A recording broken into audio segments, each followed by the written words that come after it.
ఈ భూమి మీద మనిషికి మాత్రమే ఉన్న ఒక ప్రత్యేక లక్షణం ఏమంటే క్షమించే గుణం. ప్రకృతిలో ఏ ప్రాణి ఏ విషయాన్ని తప్పుబట్టదు, అందుకని క్షమించాల్సిన అవసరం కూడా లేదు, లేదా క్షమాపణ కోరే అవసరం లేదు. కానీ మనిషి ప్రపంచంలో ఉన్నాడు కాబట్టి, మనిషి రకరకాల పరిస్థితుల్లో పెరిగి రకరకాల వ్యక్తుల్ని కలుస్తాడు కాబట్టి, కొన్నిసార్లు తెలుసో తెలియకో తప్పు చేసినప్పుడు ఆ విషయం ఎవరైనా ఒప్పుకున్నప్పుడు క్షమించే గుణం ఉండాలి. నేను చదివిన చాలా పుస్తకాల్లో అద్భుతమైన సంఘటనలు, గొప్ప గొప్ప మహనీయుల కథలు చదివినప్పుడు నాకు అనిపించింది, వీళ్ళు ఎన్ని తప్పులు చేశారు లైఫ్లో, కానీ they have understood the essence of life. కొందరు ప్రకృతిని క్షమాపణ కోరారు, కొందరు పేరెంట్స్ని క్షమాపణ కోరారు, కొందరు సందర్భాన్ని క్షమాపణ కోరారు, కొందరు ఎగ్జిస్టెన్స్ని క్షమాపణ కోరారు. తెలుసో తెలియక చేశాం, ఇక మీద జరగదు అన్నప్పుడు అంగీకరించగలిగే ఒక గుణం ఉండాలి. సో ఒక 2-3 చిన్న చిన్న నాకు కథలు గుర్తొచ్చాయి. ఒక సూఫీ ఫకీరు ఇంటికి ఒక యువకుడు వస్తాడు. ఈ కథ ఇంతకుముందే చెప్పిండొచ్చు, బట్ కాంటెక్స్ట్లో గుర్తొచ్చింది. సూఫీ ఫకీర్ ఇంటికి ఒక యువకుడు వచ్చిన తర్వాత నమాజ్ చేసుకునే ఒక టైం వస్తుంది. సో వాళ్ళ సాంప్రదాయం ప్రకారం వాళ్ళు మక్కా అంటే కాబా వైపు తిరిగి వాళ్ళు నమాజ్ చేస్తారు. సో ఆ ఓల్డ్ మ్యాన్ సూఫీ సెయింట్ వచ్చేలోపే ఇతను నమాజ్ చేస్తూ ఉంటాడు. ఆ తర్వాత సూఫీ ఫకీర్ కూడా నమాజ్ చేస్తూ ఉంటాడు. యువకుడు నమాజ్ తొందరగా పూర్తయిపోతుంది. అయిపోయిన తర్వాత ఆ యువకుడు కళ్ళు తెరిచి చూస్తే అప్పుడు తెలుస్తుంది అనమాట, తను మక్కా వైపు కాకుండా ఇంకేటో తిరిగి నమాజ్ అదా చేశాడు. అలా కనుక చేస్తే ఏమిటి ప్రార్థన అల్లా స్వీకరించడం అనేది ఒక వాళ్ళ సాంప్రదాయం. ఈ విషయం తెలిసి అతనికి చాలా దిగులు పట్టుకుంటుంది. ఈ ముసలతను కళ్ళు తెరుస్తాడు నమాజ్ అయిపోయిన తర్వాత. ఏం బాబు అట్లా చూస్తున్నావు అంటే, అప్పుడు ఈ ముసలి సూఫీ ఫకీర్తో అతను అంటాడు, ఏమండి మీరు వస్తున్నప్పుడు నేను అప్పుడే నమాజ్ చేస్తున్నాను, చెప్పొచ్చు కదా నేను తప్పు చేస్తున్నానని అంటే, అప్పుడు ముసలతను అంటాడు, చూడు బాబు, నేను వేరే వాళ్ళ తప్పులెచ్చడం మానేసి సంవత్సరాలు అయిపోయింది, మొదటిది. రెండవది, ఇప్పుడు నేను చెప్పకముందే నీకే తెలిసిపోయింది కదా, అందుకని నువ్వు చెప్పవలసిన అవసరం ఏమిటి? కాబట్టి నువ్వు ఎవరికి క్షమాపణ కోరవలసిన అవసరం లేదు. ఒకవేళ నువ్వు చేసిన తప్పు అనిపిస్తే నువ్వు ఆరాధించే దైవానికి క్షమాపణ కోరు, ఆయన హృదయం చాలా గొప్పది కాబట్టి అతను క్షమిస్తాడు, నేనెవరి మధ్యలో అంటాడు. సో జీవితం మనకు నేర్పించే పాఠాల్లో ప్రతి మనిషి మాట ఉంది కాబట్టి కొన్నిసార్లు మాట చేరతాడు, కొన్నిసార్లు తెలుసో తెలియకో మాట చేరతాడు, కొన్నిసార్లు ఇంటెన్షనల్గా ఎవరైతే కావాలని చేస్తారో వాళ్ళని మనం ఏం చేయలేం.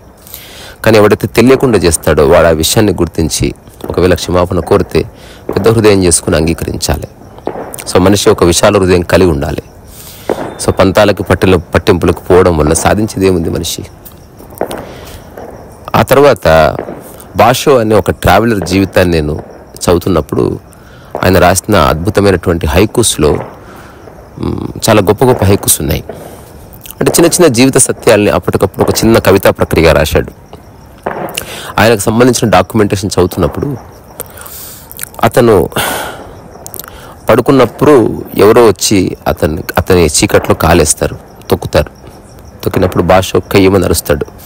అరిచిన తర్వాత మళ్ళీ దుప్పటి కప్పుకొని పడుకుంటుంటే అప్పుడు ఈ తొక్కిన వ్యక్తి అంటాడు, అయ్యయ్యో చూడకుండా తొక్కానండి అంటే, తెలిసిపోయింది కదా, ఇలా క్షమాపణ ఎందుకు అంటాడు. ఒకవేళ నువ్వు తెలిసి చేస్తే అప్పుడు నేను క్షమించాలి, తెలుసో తెలియక చేసిన నీ తప్పు నీ అంతకు నువ్వే సరిదిద్దుకున్నప్పుడు క్షమాపణ కోరవలసిన అవసరం లేదు, నేను క్షమించవలసిన అవసరం లేదు అంటాడు. సో మనిషి అనుకుంటే కన్స్ట్రక్ట్ చేస్తూ పోవచ్చు, అనుకుంటే డిస్ట్రక్ట్ చేస్తూ పోవచ్చు. సో నీ స్వభావం కన్స్ట్రక్ట్ చేయడం, కలపడం అయితే జీవితం ఒకలా ఉంటుంది. నీ స్వభావం విడగొట్టడము, వినాశనం చేయడము, గందరగోళపరచడం అయితే నీ జీవితం ఒకలా ఉంటుంది. సో మనుషుల్లో అన్ని రకాలు ఉన్నారు, కాదనను. కానీ మనం ఎట్లా ఉండాలన్నది మాత్రం మన చేతిలో పరిపూర్ణంగా ఉంది. ఇప్పుడు నేనున్నాను, నా ప్రయత్నం కలపాలని చూస్తాను దేన్నైనా. నాకు ఎవరి మీద ఏ ద్వేషం లేదు, కోపం లేదు. ఎందుకంటే నేను ఎవరి నుంచి ఏమీ ఆశించడం లేదు. ఒకవేళ నేను ఆశించేది ఏదన్నా ఉంది అంటే నా ప్రశాంతతని భంగపరచకుండా, నేను చేసే పనిని ఆటంకపరచకుండా ఉండే వ్యక్తుల మధ్య ఉండాలని కోరుకుంటాను. అటువంటి స్థితి నాకుంది. కానీ కొందరు, నాకు ఒక మిత్రుడు ఉన్నాడు, అతను పెయింటింగ్ వేయాలని తన యొక్క ఆశ. చాలా గొప్ప ఆర్టిస్టు, పెళ్లి చేసుకున్నాడు, పిల్లలు పుట్టారు. ఇప్పుడు కొంత సెటిల్ అయిన తర్వాత పెయింటింగ్ వేసుకుందామని అతను ప్రయత్నం చేసిన ప్రతిసారి భార్యకి ఇష్టం లేదు తను పెయింటింగ్ వేసుకోవడం. అందుకని ఎప్పుడు గులుగుతూ ఉంటుంది, దీనివల్ల ఎవరికి ఏమొస్తుందని. ఇతను అనే ఆర్గ్యుమెంట్ ఏమిటంటే, అసలు నేను పెయింటింగ్ వేసుకోవడం తనకెట్లా నష్టమవుతుంది, నాకు చెప్పి చెప్పి అలసిపోతున్నాను అని నాతో అన్నాడు. నేను అన్నాను, ప్రతి సమస్యకి ఏదో పరిష్కారం ఉండే ఉంటుంది, ఆ పరిష్కారం ఆలోచించు.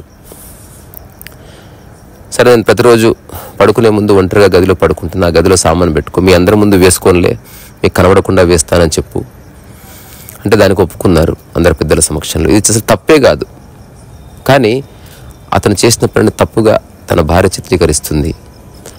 తను బాధపడుతున్నాడు, తనకేమో పెయింటింగ్ వేసుకోవాలని ఒక అర్జుంది. అతని దేవుళ్ళ బొమ్మలా వేస్తాడు, ఇవి వేస్తే ఏమొస్తుంది, ఒక పెయింటింగ్ అయినా సేల్ అవుతుందా, డబ్బులు ఖర్చు అవుతున్నాయి కానీ డబ్బులు రావడం లేదంటది. సో ఇతనికి అర్థం కాని పరిస్థితి ఏమిటంటే, నేను ఒక కుటుంబ పెద్దగా వాళ్ళ కోసం ఏం చేయాలో అన్నీ చేసి ఆ మిగిలిన సమయంలో నేను ఏదో చేసుకుంటుంటే నన్ను చేసుకునేవారు. నేను ఎప్పుడు వాళ్ళు చేసే పనిని అడ్డంకి చెప్పలేదు, వాళ్ళు చేసే పని తప్పులించలేదు. మరి ఎందుకు ఇట్లా చేస్తారు అంటే దానికి కారణం తెలీదు. But you have to find out a way. ఒకవేళ నువ్వు వేసుకోవాలనిపిస్తే. అప్పుడు తను పెయింటింగ్ వేసుకోవాలన్న ఒక అర్జుతోటి ఇంట్లో ఒక చిన్న అబద్ధం చెప్పాడు. వాళ్ళు చేసినవన్నీ ఏ కోపం లేదని తనకు వేసుకోవాలని ఉంది, తనేమి ఇంటిని నాశనం చేసే వ్యక్తి కాదు. ఇప్పుడు తనకేదో ఉద్యోగం వచ్చింది అని బయట ఒక రూమ్ తీసుకొని ప్రతిరోజు ఆఫీస్కి వెళ్ళినట్టు వెళ్ళి ఆ రూమ్లో పెయింటింగ్స్ వేసుకొని ఆ రూమ్స్ని దాదాపు ఇది 2007-8 ప్రాంతంలో జరిగిన స్టోరీ. ఒక 3-4 సంవత్సరాల్లో కొన్ని ఎగ్జిబిషన్స్ చేసి ఇంట్లో తెలియనియకుండా అప్పుడు డబ్బు వచ్చిన తర్వాత అప్పుడు తన భార్యనే చెప్పిందంట, డబ్బు వస్తుంది కాబట్టి ఇంట్లోనే పెయింటింగ్ వేసుకో అంటే, లేదు నేను ఇంట్లో వేయకూడదు, అది ఆఫీస్ వాళ్ళది, వేరే వాళ్ళ కోసం చేస్తే వాళ్ళు అమ్మి పెడుతున్నారు అని చెప్పి తన క్రియేటివ్ అర్జీని ఫుల్ఫిల్ చేసుకుంటున్నాడు. ఇక్కడ ఎవరిని మోసం చేస్తున్నారు, ఎవరిని మోసం చేయట్లే. ఎవరు ఎలా జీవించాలని నిర్ణయం తీసుకున్నారో అట్లా జీవించడానికి రకరకాల మార్గాలు వెతుకులాడుకుంటున్నాడు మనిషి. అందుకని అవి కొన్నిసార్లు కొందరు తప్పు అనిపించవచ్చు. రామకృష్ణ పరమహంసని తప్పు పట్టిన వాళ్ళు ఉన్నారు. ఇప్పుడు రమణ మహర్షి చాలా గొప్పవాడు అంటారు. నా దగ్గరకు ఒక వ్యక్తి వచ్చి అన్నాడు, కన్నా తల్లి చెప్పిన మాట లేదు, ఇతనేం మనిషి అన్నాడు. అతను తప్పు ఎంచుతున్నాడు. వివేకానందని తప్పులు పట్టిన వాళ్ళని నేను చూశాను. పెద్ద పెద్ద సభలకి స్పీచ్లు ఇస్తే అయిపోతుంది, ఆ అమ్మని చూసుకోవాలని తెలియదా? సో ఏదైనా తప్పు ఎంచొచ్చు, తప్పు ఎంచే లక్షణం నీకుంటే. అందుకని నేనేం చెప్పాలనుకుంటున్నా, వేరే వాళ్ళ తప్పులు ఒకవేళ తప్పు అని తెలిస్తే అడిగి క్షమించే గుణం కనుక ఉంటే జీవితం చాలా సరళంగా హాయిగా ఉంటుంది అనేది నాకు అనిపిస్తున్నది. ఇది నేనైతే జీవితకాలం ఆచరిస్తాను. మీరు కూడా ఎవరికి వాడు ఆలోచించుకోండి. తప్పులు ఎవరైనా చేస్తారు, ఎందుకు చేయరు? మనిషి అనేవాడు తప్పులు చేస్తాడు. మాట ఉంది కాబట్టి మాట జారుతున్నారు, బూతులు మాట్లాడుతున్నారు, ఒకరు తప్పు అంటున్నారు, వాళ్ళ తప్పులు వాళ్ళు ఎంచుకోవడం లేదు. ఇది ఎంతవరకు కరెక్టు? సో ఇప్పుడు ఎవరైనా తప్పు చేశాను నన్ను క్షమించు అన్న తర్వాత కూడా క్షమించకపోతే మాత్రం అది చాలా పెద్ద తప్పు కింద నేను అనుకుంటాను.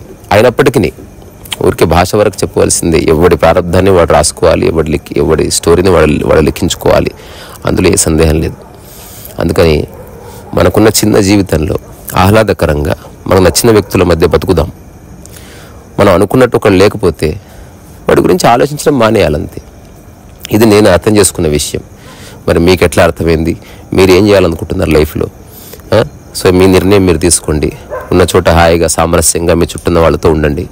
ఒకవేళ తెలుసో తెలియకో వాళ్ళు లేదనంటే క్షమించి వదిలేయండి, లేదా వాళ్ళతో మాట్లాడకుండా ఉండండి, వాళ్ళ మొహం చూడకుండా ఉండండి. అంతే తప్ప మీ యొక్క ప్రజెంట్ మూమెంట్స్ని కరప్ట్ చేసుకొని బాధపడే ప్రయత్నం మాత్రం చేయొద్దు. దానివల్ల ఏ ఉపయోగం ఉండదు. ఏదో అందరం మరణిస్తాం.